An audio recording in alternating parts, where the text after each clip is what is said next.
Hi all welcome back to our YouTube channel. അപ്പോൾ നമ്മൾ നോക്കാൻ പോകുന്നത് മോളാർ കണ്ടക്റ്റൻസ്. നമ്മൾ ഇക്വാലന്റ് കണ്ടക്റ്റൻസ് എന്താ നോക്കി, ഇനി മോളാർ കണ്ടക്റ്റൻസ് ആണ് നോക്കുന്നത്. ഇപ്പോൾ സെക്കൻഡ് പാർട്ട് വീഡിയോ ആണ്, ഇലക്ട്രോ കെമിസ്ട്രിയുടെ സെക്കൻഡ് പാർട്ട് വീഡിയോ ആണ്. അപ്പോൾ മോളാർ കണ്ടക്റ്റൻസ് എന്ന് പറഞ്ഞു കഴിഞ്ഞാൽ നമുക്കറിയാം, ഇക്വാലന്റ് കണ്ടക്റ്റൻസ് എന്ന് പറഞ്ഞാൽ എന്താ? ഇക്വാലന്റ് കണ്ടക്റ്റൻസ് എന്ന് പറഞ്ഞാൽ കണ്ടക്റ്റിംഗ് പവർ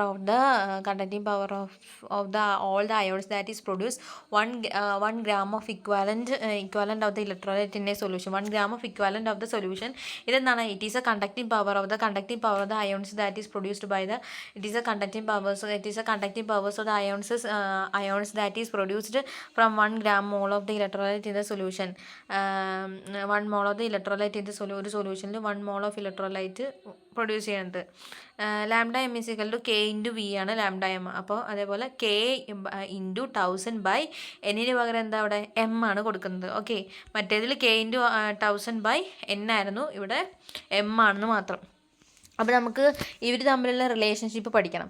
അപ്പോൾ റിലേഷൻഷിപ്പ് എന്ന് പറഞ്ഞു കഴിഞ്ഞാൽ എന്താ പറയുക, മുകളിലത്തെയും താഴത്തെയും ഭാഗം തമ്മിൽ ഇൻറ്റു ചെയ്യുക. ഇതിൻ്റെ മുകളിലത്തെയും ഇക്വാലൻറ്റിൻ്റെ മുകളിലത്തെയും മോളാർ കണ്ടക്റ്റൻസിൻ്റെ മുകളിലത്തെയും ഡിവൈഡ് ചെയ്യുക. പിന്നെ അതിനെ രണ്ടിൻ്റെയും താഴത്തത് വെച്ച് ഡിവൈഡ് ചെയ്യുക. അതാണ് സംഭവം. Equivalent mass of the electrolyte by the molecular mass of the electrolyte into lambda M. അതേപോലെ തന്നെ lambda equation equivalent conductance is equal to molarity of the solution by the normality of the solution into molar conductance. ഇനി എന്താണ് cell constant? Cell constant എന്ന് പറഞ്ഞു കഴിഞ്ഞാൽ it is a ratio between the distance between the two electrodes. ഇത് ratio of the distance between the two electrode in a conductivity cell and the area of cross section of the electrode and area രണ്ട് ഇലക്ട്രോഡിൻ്റെ തമ്മിലുള്ള ഡിസ്റ്റൻസും അതേപോലെ area of cross സെക്ഷനാണ്. Cell constant എന്ന് പറഞ്ഞാൽ G* is equal to 1/A ആണ്. അപ്പോൾ conductivity is equal to conductance into cell constant. Variation of the conductivity and molar conductivity with concentration. എന്തൊക്കെ വേരിയേഷൻ ആണ് കണ്ടക്ടിവിറ്റിക്കും മോളാർ കണ്ടക്ടിവിറ്റിക്കും നടക്കുന്നത് അക്കോർഡിംഗ് വിത്ത് ദ കോൺസെൻട്രേഷൻ? നമുക്ക് നോക്കാം. Both conductivity and molar conductivity change with the concentration of the electrolyte when A solution is dilute the concentration is decreases. എന്ന് വെച്ച് കഴിഞ്ഞാൽ ഈ കണ്ടക്ടിവിറ്റി പറയുകയാണെങ്കിലും മോളാർ കണ്ടക്ടിവിറ്റി എന്ന് പറയുകയാണെങ്കിലും അത് നമ്മുടെ ഇലക്ട്രോലൈറ്റിൻ്റെ അത് നമ്മുടെ കോൺസെൻട്രേഷൻ അനുസരിച്ച് ഈ മോളാർ കണ്ടക്ടിവിറ്റിയും അതേപോലെ വെറും കണ്ടക്ടിവിറ്റി എന്താണ് ചേഞ്ച് ചെയ്തുകൊണ്ടേ ഇരിക്കുന്നു. അപ്പോൾ ഈ ഡയല്യൂഷൻ കൂടുന്തോറും ഇപ്പോൾ നമ്മളിപ്പോൾ ഒരു വെള്ളം എടുത്തിട്ട് ഇപ്പോൾ ഒരു ആസിഡ് എടുത്തിട്ട് നമ്മളത് അതിൽ കുറച്ച് വെള്ളം ഒഴിച്ച് കഴിഞ്ഞാൽ അതിൻ്റെ കോൺസെൻട്രേഷൻ ഇല്ലേ അത് കുറയും, ഡിക്രീസസ്. അപ്പോൾ ആസ് ഡയല്യൂഷൻ ചെയ്യുന്ന സമയത്ത് അതിൻ്റെ കോൺസെൻട്രേഷൻ എന്ത് ചെയ്യും? കുറയും. അത് സ്വാഭാവികമാണ്. ഇനി നമ്മളൊരു സ്ട്രോങ് ഇലക്ട്രോലൈറ്റും വീക്ക് ഇലക്ട്രോലൈറ്റും എടുത്ത് വെക്കുകയാണെങ്കിൽ conductivity always decreases with dilution. ഒരിക്കലും ഡയല്യൂട്ട് ചെയ്യുന്ന സമയത്ത് കണ്ടക്ടിവിറ്റി കോൺസെൻട്രേഷൻ കുറയാതിരിക്കില്ല. അപ്പോൾ നമുക്കറിയാം conductivity is always decreases when increases in the dilution കൂടുന്തോറും കണ്ടക്ടിവിറ്റി കുറയുക തന്നെ ചെയ്യും. ഓക്കെ, എന്താ പറയുക, conductivity of the conductance of the unit volume of the electrolyte solution as A dilution is increases number of ions per unit volume decreases and hence the conductivity decreases. അപ്പോൾ നമ്മൾ dilute ചെയ്യുന്ന സമയത്ത് number of അയോൺസസ് ഒരു unit വോളിയത്തിൽ ഇത്ര അയോൺസസ് ഉണ്ടായിരിക്കും. ഇപ്പോൾ ഒരു ലിക്വിഡ് പറഞ്ഞു കഴിഞ്ഞാൽ കുറേ മോളിക്യൂൾസ്, ഒരു ഗ്യാസ് എന്ന് പറഞ്ഞാൽ കുറേ മോളിക്യൂൾസ് കൊണ്ടായിട്ടാണ് ഉണ്ടാക്കുന്നത്. അപ്പോൾ നമ്പർ ഓഫ് അയോൺസ് ഇത്ര വോളിയത്തിൽ നമ്പർ ഓഫ് അയോൺസസിൻ്റെ അളവ് കുറയുകയും അത് എന്തിനെ ലെഡ് ചെയ്യുന്നു?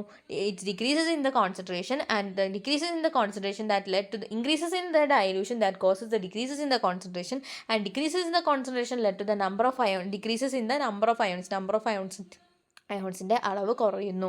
അതുകൊണ്ട് എന്തെന്നാ കണ്ടക്ടിവിറ്റിയും അതിനനുസരിച്ച് കുറയുന്നു. ഇനി ഒരു സ്ട്രോങ് ഇലക്ട്രോലൈറ്റും വീക്ക് ഇലക്ട്രോലൈറ്റും എടുക്കുകയാണെങ്കിൽ മോളാർ കണ്ടക്ടിവിറ്റി ഡയല്യൂഷൻ കൂടുന്തോറും മോളാർ കണ്ടക്ടിവിറ്റിയും കൂടുകയാണ് ചെയ്യുന്നത്. ഇനി നമുക്കറിയാം കണ്ടക്ടിവിറ്റിയുടെ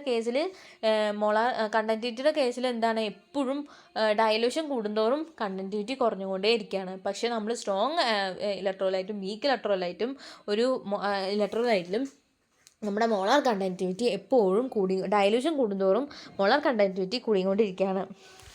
അതിൻ്റെ കാരണം എന്ന് പറഞ്ഞു കഴിഞ്ഞാൽ ഒരു സ്ട്രോങ് ഇലക്ട്രോലൈറ്റ് ഡയല്യൂട്ട് ചെയ്ത് കഴിഞ്ഞാൽ the force of attraction between the ions decrease. അവർ തമ്മിലുള്ള ആ ഒരു ഒരു അട്രാക്ഷൻ ഉണ്ടാവില്ലേ. അപ്പോൾ നമ്മളിപ്പോൾ ഒരു ഇങ്ങനെ കൂടി നിൽക്കുന്നതിലേക്ക് വെള്ളം ഒഴിച്ചപ്പോൾ അവർ തമ്മിലുള്ള ആ ഫോഴ്സ് ഓഫ് അട്രാക്ഷൻ എന്തായിരിക്കും? കുറയുകയാണ് ചെയ്യുന്നത്. Hence ionic mobility. അതുകൊണ്ട് അയോൺസ് എന്ത് ചെയ്യുന്നു? മൂവ് ചെയ്തിട്ട് വേറെ ഭാഗത്തേക്ക് പോകുന്നു.